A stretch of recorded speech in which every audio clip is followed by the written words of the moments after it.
2 3 4 हम इनके क्रमानुसार नाम लिख देंगे 5 6 7 और 8।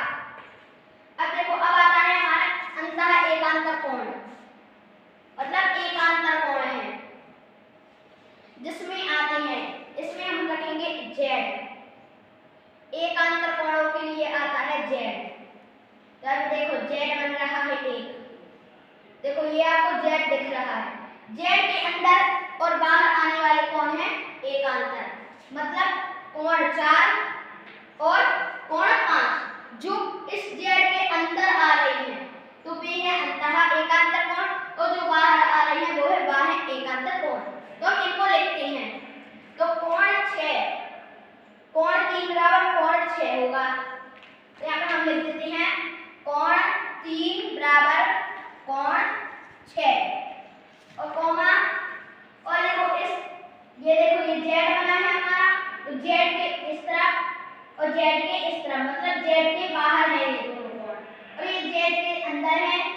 जैसे ये हमारा z है तो एक कोण यहाँ है, एक कोण यहाँ है, ये है 4 और ये है 6, तो यहाँ लिख देंगे हम कोण, नहीं सॉरी यहाँ पे 5 है, तो यहाँ लिख देंगे कोण 4 बराबर कोण 5, और जो बाहर है और उसका बाहर है। अब आगे आता है हमारा बाह्य एकांतर कोण। बाह्य एकांतर कोण में भी z की ट्रिक आ सकती है काम। ये देखो उल्टा z, ये देखो आप जैसा भी z बना लेंगे, आपका z बनना चाहिए, चाहे आप सीधा z बना, देखो इसमें यदि आप उल्टा z बनाते तो 3 और 6 4 और 5, चाहे आप उल्टा बना चाहे सीधा, दोनों एक साइड पड़ता है। तो देखो जिस प्रकार से इसमें किए थे उसी प्रकार आप इसमें कर देंगे बाद में। तो कोण 1 का हम लगा देंगे कोण 8, और जो कोण 2 है उसका लगा देंगे 7, मतलब जो बाहर है उनके हमें इसका सीध में ना देखकर उल्टे में देखेंगे। देखो ये z है, z यहाँ पे z का ये कोण बना था ना, तो z के ये कोने में एक कोण है, यहाँ पे कोण था तो यहाँ पे भी एक कोण है,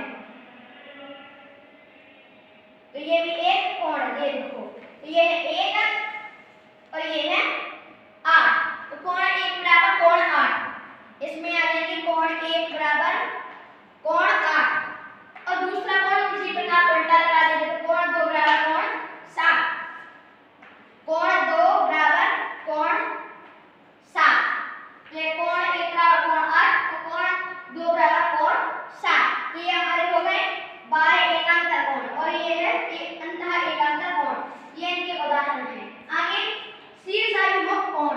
शीर्षाभिमुख कोण मतलब शीर्ष पे बने कोण, मतलब शीर्ष मतलब जो कोने में बने हैं, मतलब एक दूसरे को पीठ दिखाते हैं, जो एक दूसरे को पीठ दिखाते हैं वे हैं शीर्षाभिमुख कोण, जो अपना मुख दूसरी तरफ करें। तो देखो इसमें हम लगाएंगे उल्टे कोण, इसमें 1 का 4 2 का 3 5 का 8 और 6 का 7, उसके पीछे का कोण हमें लगा देना है। तो इनको क्रमानुसार लिखते हैं। तो कोण 1 का कोण 4, कोण 1 बराबर कोण 4, आगे कोण 2 बराबर कोण 3, कोण 3, और आगे कोण 7 कोण 6 बराबर कोण 7,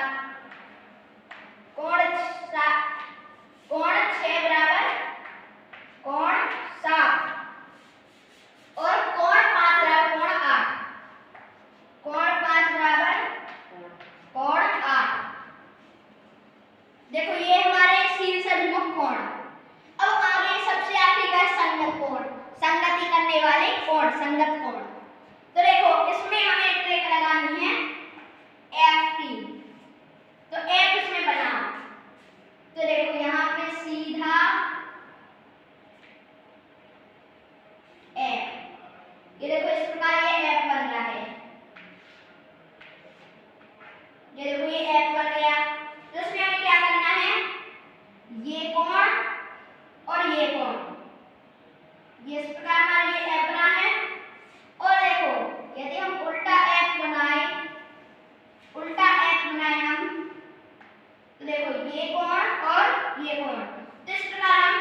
ये उल्टा एफ में कोण 3 बराबर कोण 7, कोण 3 बराबर कोण 7। और आगे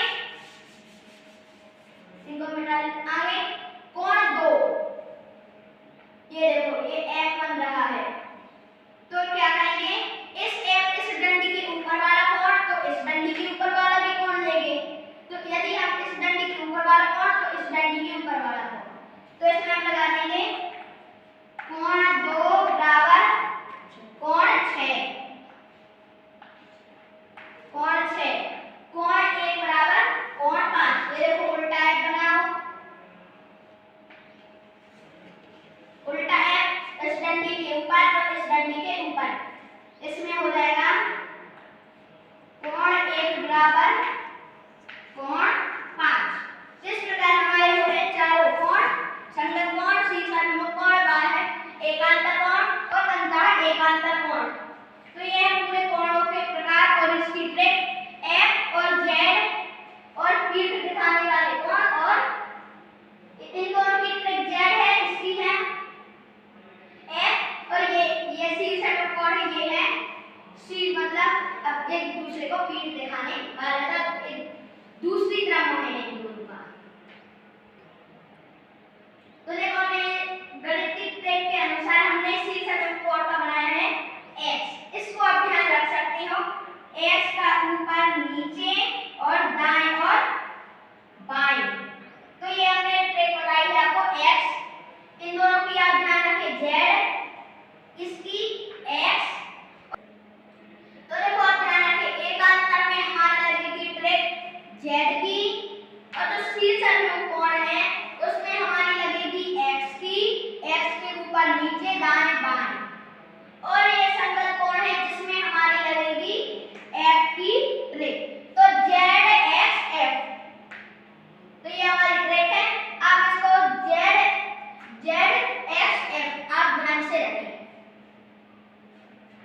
अब यदि आपको हमारा वीडियो अच्छा लगे, आपको पढ़ने में कुछ मदद मिली हो, इस वीडियो को लाइक करें, चैनल को सब्सक्राइब करें। बाय बाय, मिलते हैं अगली वीडियो में। Thanks for watching this video.